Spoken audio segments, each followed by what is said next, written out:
Roblox, the billion-dollar gaming empire trusted by millions of kids, is now under fire. Not because of a new update, not because of technical glitches, but because the very people who tried to make the platform safer have been banned. Roblox is accusing vigilante groups like Schlep and Jidion of creating unsafe environments. Meanwhile, parents, streamers, and even congressmen are asking the real question. How is Roblox banning the people exposing predators, while letting disturbing games run wild on their platform? This is the story of Roblox's war with vigilantes. A clash of money, power, and safety, where irony is off the charts and the future of Roblox hangs in the balance.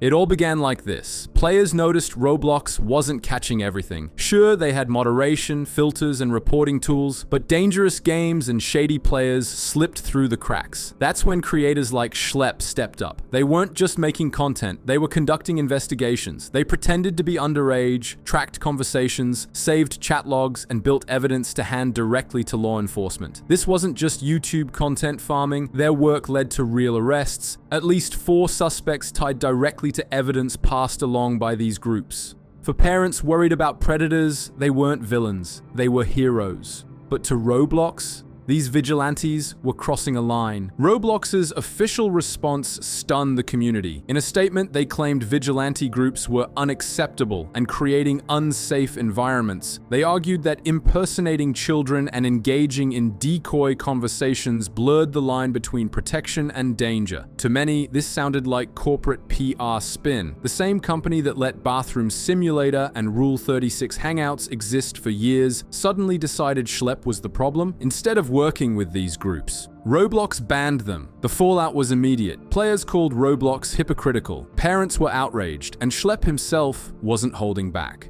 Here's the irony. While Roblox was banning Schlep for making kids unsafe, the platform was drowning in unsafe content. A streamer named Keycraft proved this in a viral experiment. A fresh account. All right, never played on it before, and yep, there's a penis.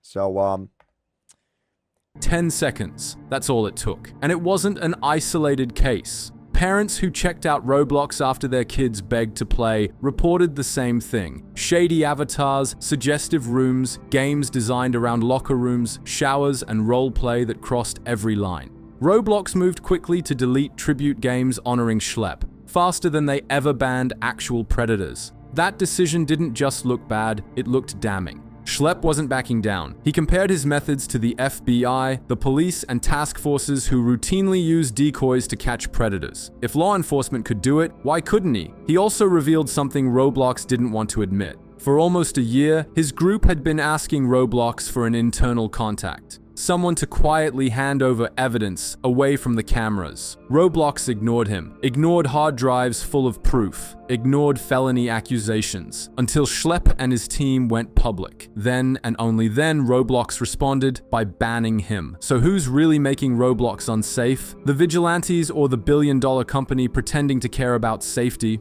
Things escalated fast. Parents weren't just angry, they were taking Roblox to court. One woman filed a lawsuit after her daughter was allegedly abducted by someone she met through Roblox. Her accusation? Roblox put profit before safety. Then came the bombshell. A former Roblox employee admitted, "You have to make a decision. You can keep players safe, but then fewer people will be online, or you can ignore the problem and make investors happy." That single quote hit harder than any lawsuit. It painted Roblox as a company choosing Wall Street over children, and it caught the attention of US lawmakers. A congressman publicly backed Schlep, calling on parents to sign petitions demanding Roblox do more.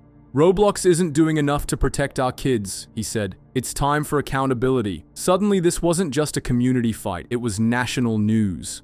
Roblox's own players weren't silent. They rallied behind Schlep with in-game memorials, tribute lobbies, and hashtags. One room was designed like a digital funeral for Schlep, complete with candles and tributes. Roblox banned it almost instantly. The irony wasn't lost on anyone. Predator accounts stayed up for weeks, but honoring someone who tried to protect kids, that was taken down in minutes. Roblox doubled down, banning usernames with free Schlep and censoring chat words linked to the controversy.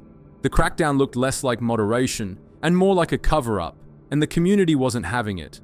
Roblox is worth billions. Its player base skews younger than almost any other platform, and its success depends on parents trusting it's safe. But scandals like this chip away at that trust. Every ignored report, every banned vigilante, every ignored parent makes the platform look more like a liability than a game. If Roblox doesn't change course, this could hit where it hurts most: the stock market. Investors don't like controversy, and parents don't like unsafe games. That combination could turn Roblox's biggest strength into its biggest downfall.